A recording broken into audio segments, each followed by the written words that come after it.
Sir आप कह रहे थे कि 20 से 25% पैसा लगाना चाहिए, अभी बाकी के लिए वेट करना चाहिए। वो जो 20 से 25% पैसा है, आपने कुछ सेक्टर्स की बात करी थी, इसमें आप ऑटो भी कह रहे थे, कुछ बैंकिंग कह रहे थे, उनमें ओएमसीज भी आती हैं क्या सर? ये जो गिरावट हुई है 180-85 वाला, अगर 140 के आसपास आईओसी आया है, इनमें पैसा लगाएं, क्योंकि यही टाइम है जब ये नीचे मिलेंगे, गिरे हुए मिलेंगे। अगर कच्चा तेल रिकवर हो गया, नीचे आ गया आई मीन, तो फिर तो ये स्टॉक्स रिकवर हो जाएंगे।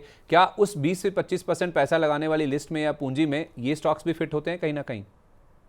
देखिए, अगर आपका नजरिया कम से कम साल भर का है तो डेफिनेटली बीपीसीएल, एचपीसीएल, आईओसी, इसमें थोड़ा थोड़ा तो आप निवेश कर सकते हो, क्योंकि ऐसा तो नहीं कि इनका धंधा पूरी तरह से बंद होने वाला है। मुझे लगता है कि देखिए, ऑयल मार्केटिंग कंपनीज का बिजनेस तो आगे भी बढ़ेगा। मुझे लगता है कि अगर आपका थोड़ा सा रिस्क एपिटाइट ज्यादा है तो ही आप इसमें 15-20% पैसा लगाए। बट जो सेक्टर अच्छे हैं, हमको लगता है, देखिए, होटल सेक्टर में हमने अभी देखे कि टूरिस्ट के इनफ्लोज अभी भी इंडिया में काफी अच्छे हैं। प्लस मैं कहूंगा कि हॉस्पिटल्स एक ऐसा सेक्टर है जहाँ पे ग्रोथ बहुत स्ट्रांग है। बहुत सारी कंपनीज अभी नतीजे डिक्लेयर करेंगी, जैसे यथार्थ हॉस्पिटल हो गया, उसके बाद अपोलो है, उसके बाद मैं समझता हूँ कि रिसेंटली लिस्टेड जो नोएडा की कंपनी है पार्क मेडी वर्ल्ड, ये भी बहुत अच्छी है। तो कहीं ना कहीं बाजार जब खराब होता है ना, तब आपको ऐसे सेक्टर से ज्यादा प्रोटेक्शन लेना है। उसके बाद फार्मा सेक्टर है, उसके बाद मैं समझता हूँ कि ऑटो में अगर आपको मारुति है या मान के चले महिंद्रा है, आपको निचले लेवल पे मिलते हैं, तो ये यहाँ पे भी अच्छा रिस्क रिवॉर्ड बन सकता है। डोमेस्टिक फेसिंग सेक्टर्स पे आपको ज्यादा कंफर्ट आएगा। बट मैं कहूंगा कि आईटी सेक्टर में अभी थोड़ा सा वॉचफुल रहिए, अभी भी क्लियरिटी नहीं आई है। तो ग्लोबली मुझे लगता है कि मेटल सेक्टर एक ऐसा हो सकता है जहाँ पे नंबर्स उम्मीद से काफी बेहतर आएंगे। आपने देखा कि वेदांता के नंबर्स भी बहुत अच्छे आ गए हैं। तो मेटल्स डेफिनेटली एक सरप्राइज पैक हो सकता है, बट कहीं ना कहीं थोड़ा सिलेक्टिव रहिए, क्योंकि बाजार गिरेगा तो बहुत जोर से गिर सकता है। कि अब करना क्या है सर इस सिचुएशन में, जब हमें दिख रहा है कि कच्चा तेल रुक नहीं रहा है, जो नाकाबंदी वाली सिचुएशन है? आपने डरा तो दिया सर, लेकिन अब करना क्या है? एक एक्शनेबल पॉइंट बताइए। सर एक्शनेबल पॉइंट सिंपल है। हर क्योंकि सर लिक्विडिटी से चल रहा है मार्केट, फंडामेंटल से बहुत दूर हो गया। मैं बार बार एक चीज बोल रहा हूँ, फंडामेंटल से दूर हो गया। और मेरे लिए एक और बड़ा क्राइसिस पॉइंट क्या है सर, रिलायंस इंडस्ट्रीज तो आपने 3 दिन से चलते हुए देखा है, निफ्टी नहीं चली जितना मिड कैप स्मॉल कैप ये सारे छुटभइये चल गए। ये छुटभइये चले हैं सर, सिर्फ पंटर ट्रेड्स हैं, सिर्फ लिक्विडिटी ट्रेड है। कहाँ फंसेंगे नहीं फंसेंगे पता नहीं लगेगा।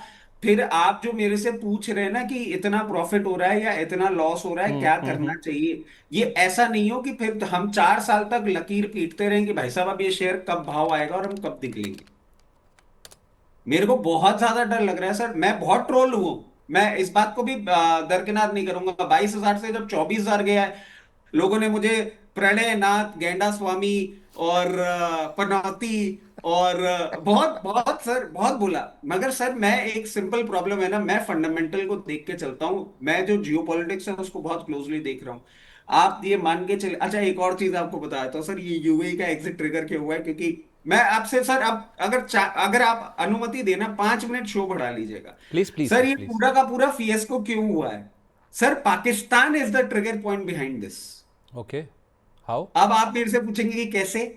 सर यूएई ने जो पाकिस्तान का पूरा सेटअप हो रहा था, जब इन लोगों ने मना कर दिया था कि हम नहीं ध्यान देंगे, जब पूरा यूरोप खड़ा हो गया था हम नहीं ध्यान देंगे, पाकिस्तान आगे खड़ा होकर बोल दिया कि साहब हम ये कर लेंगे। यूएई ने पाकिस्तान के ऊपर प्रेशर डालने के लिए क्या किया, अपने पैसे मांग लिए।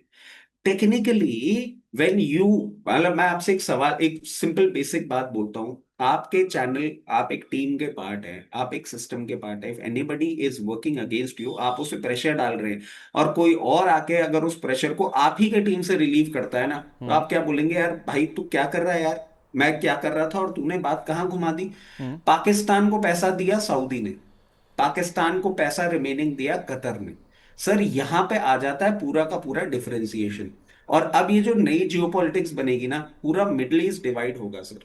क्योंकि जैसे ही ये बात आउट एंड ओपन आने लग जाएगी कि यूएई अब इसराइल और इंडिया के इतना क्लोज आ गया है, सर हम भी एक कार्टेल, हम भी एक पार्ट बनते जा रहे हैं। इंडिया को इवेंचुअली दो बहुत मेजर पार्टनर मिलने वाले हैं for crude, one is Russia, one is UAE.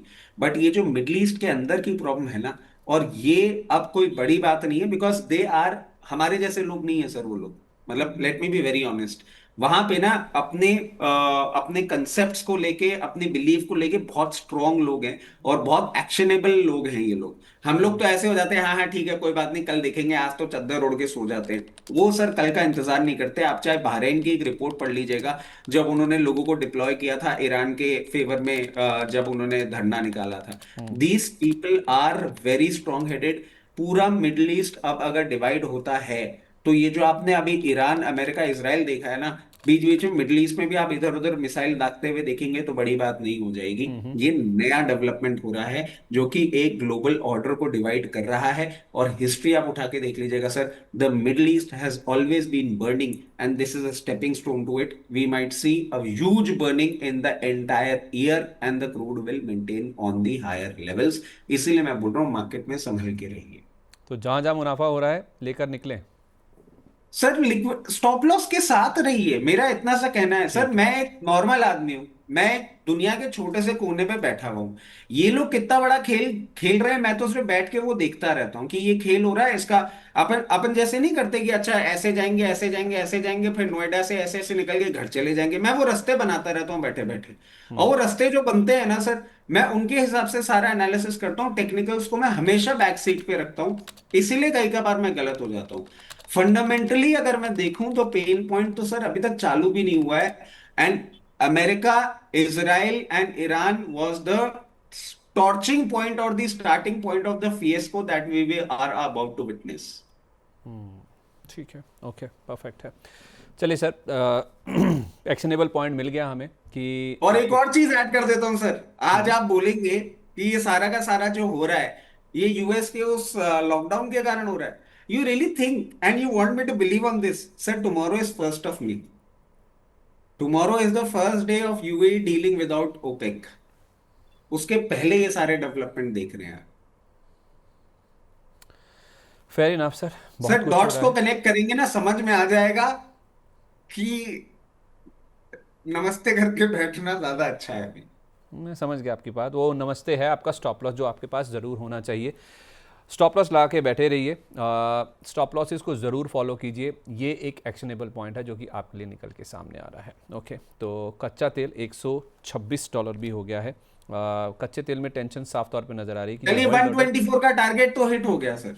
ठीक है, फेयर क्योंकि इनफ लोग सर। मेरे से पूछ रहे थे कि ये कैसे तुम बातें कर लेते हो। सर टेक्निकल नहीं जानता, मतलब मैं आपको ये नहीं बोल सकता ये बॉयलिंगर है और ये डबल ट्रिपल बॉटम है, और नहीं। मैं तो एक बेसिक भाषा में सारी बात करता हूं।